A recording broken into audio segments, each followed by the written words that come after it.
इमाम मेहदी अलैहिस्सलाम कौन हैं? उनका हुलिया, उनका शजरा नसब और ज़हूर की निशानियाँ और उनका ज़हूर कब होगा। अरब की नाकाबंदियाँ और इसके अलावा मुख्तलिफ अकीदे जो मुख्तलिफ फ़िरके रखते हैं, इन सब के बारे में आज की वीडियो में हम आपको बताएंगे।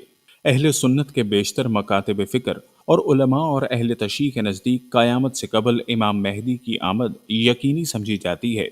ताहम अहले सुन्नत और अहले तशरीह में इस मौजू पर नज़रियाती इख्तलाफात हैं। दोस्तों, वीडियो में आगे बढ़ने से पहले हम अपने नए आने वाले साथियों से दरख्वास्त करते हैं कि हमारा चैनल सब्सक्राइब कर लें और साथ मौजूद घंटी की अलामत को भी दबा दें। मुसलमानों के नज़दीक क़यामत से कबल हज़रत मेहदी की आमद यकीनी समझी जाती है। हज़रत मेहदी उम्मत में एक मुजद्दिद कामिल और एक आदिल का दर्जा रखते हैं। अहले सुन्नत के यहाँ मासूम ज़ात सिर्फ अम्बिया कराम की है। लक़ब की बात करें तो मेहदी का नाम मोहम्मद या अहमद है, जबकि मेहदी उनका नाम नहीं, लक़ब है। बमानी हदायत याफ्ता मुकम्मल बाअदब नाम के साथ लक़ब हज़रत इमाम मेहदी अलैहिस्सलाम है। शजरा नसब की बात की जाए तो हज़रत मेहदी हसनी सादात में से होंगे। उनका नाम नाबी मोहम्मद या अहमद और वालिद का नाम अब्दुल्ला होगा। अक्सर उलमा अहले सुन्नत हज़रत मोहम्मद बिन अब्दुल्ला अल महदी को हज़रत अली रज़ी अल्लाह ताला अन्हु के बड़े बेटे हज़रत हसन रज़ी अल्लाह ताला अन्हु की नस्ल सादात में से ज़हूर होने को मुस्तनद मानते हैं। अबू दाऊद और दीगर कुतब अहादीस की रवायात नीचे मुलाहिजा फरमाएं। अबू इसहाक कहते हैं, अली ने अपने साहबजादे हसन की तरफ देखकर फरमाया, मेरा बेटा जैसा कि रसूल करीम सल्लल्लाहु अलैहि वसल्लम ने इसके बारे में फरमाया, सरदार है। अनकरीब उसकी पुश्त से एक शख्स पैदा होगा जिसका नाम तुम्हारे नबी के नाम पर होगा। वो इखलाक व आदत में हजूर सल्लल्लाहु अलैहि वसल्लम के मुशाबिहा होगा, ज़ाहिरी शक्ल सूरत में आपके मुशाबिहा न होगा। फिर अली ने ज़मीन को अदल व इंसाफ से भर देने का वाक़या बयान फरमाया। मेहदी वालिद की तरफ से हसन की औलाद से और वालिदा की तरफ से हुसैन की औलाद में से होंगे। अल्लामा सैयद बरजंजनी लिखते हैं, मुझे उनकी वालिदा के नाम के बारे में कोई सही रिवायत नहीं मिली। अलबत्ता बाज़ हज़रात ने वालिदा का नाम आमना तहरीर किया है। उम्मे सलेमा फरमाती हैं कि मैंने रसूल करीम सल्लल्लाहु अलैहि वसल्लम को ये फरमाते हुए सुना, मेहदी मेरे ख़ानदान में से फ़ातिमा की औलाद से होंगे।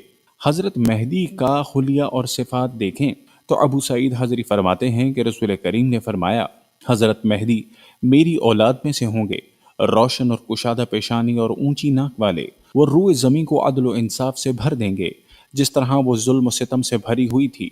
वो 7 बरस तक ज़मीन पर बरसरे इक़्तिदार रहेंगे, यानी उम्मत को उनके दौर में जिन अमूर की ज़रूरत होगी और जो चीज़ें उनकी कामयाबी और बरतरी के लिए ज़रूरी होंगी, वो पूरी रूए ज़मीन के मुसलमान बेतहाशा कुर्बानियाँ देने के बावजूद महज इन चंद चीज़ों के ना होने की वजह से कामयाब ना हो रहे होंगे।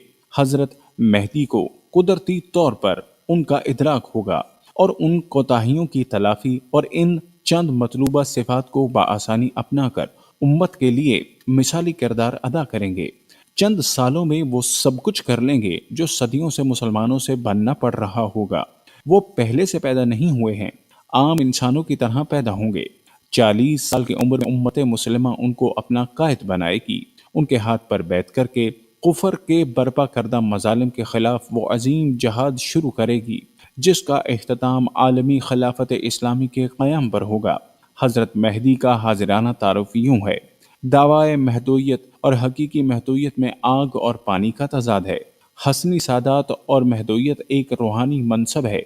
एक मशहूर मकूला है, तसव्वुफ के मैदान में मदई की सज़ा फांसी है। हसनी सादात को ज़हूर मेहदी का इनाम मिला ही इसलिए है कि वो अपने जायज़ दावे और हक से दस्तबरदार हो गए थे। सच्चे हज़रत मेहदी की अलामत कुछ इस तरह है कि अली बिन अबी तालिब से रिवायत मनकूल है, रसूलुल्लाह सल्लल्लाहु अलैहि वसल्लम ने इरशाद फरमाया, मेहदी हम अहले बैत में से होंगे।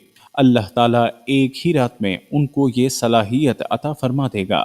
इस हदीस की शरह में शेख अब्दुल गनी दहलवी फरमाते हैं, यानी अल्लाह ताला एक ही रात में अचानक उनको अमारत और खिलाफत की ये नसीहत अता फरमा देगा।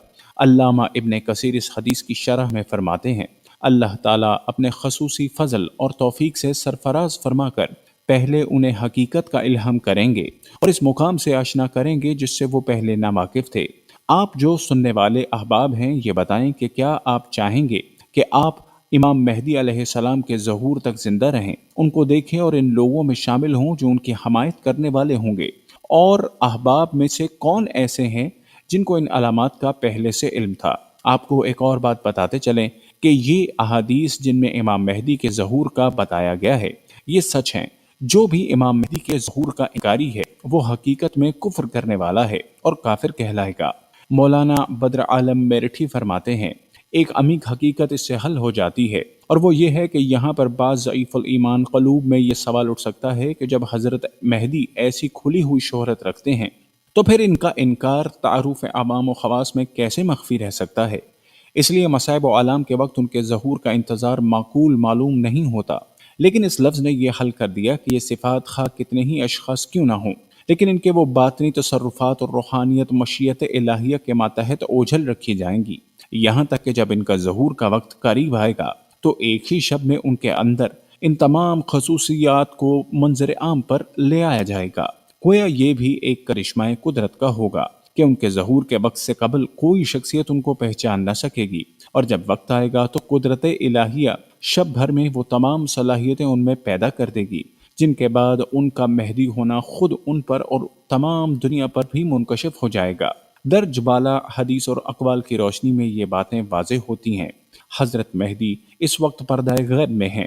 جھوٹے مہدی کی سب سے بڑی نشانی یہی ہے کہ وہ خود مہدی ہونے کا دعویٰ کرے۔ حضرت مہدی کو بڑی صلاحیتیں اللہ تعالیٰ اسی ایک رات کو عنایت کرے گا۔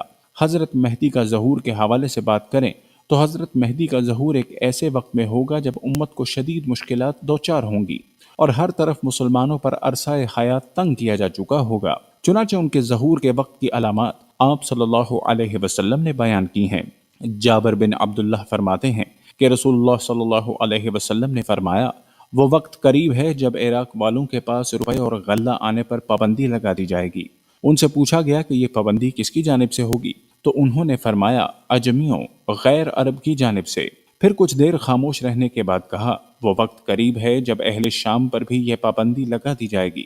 پوچھا گیا کہ یہ رکاوٹ کس کی جانب سے ہوگی؟ فرمایا اہل روم مغرب والوں کی جانب سے۔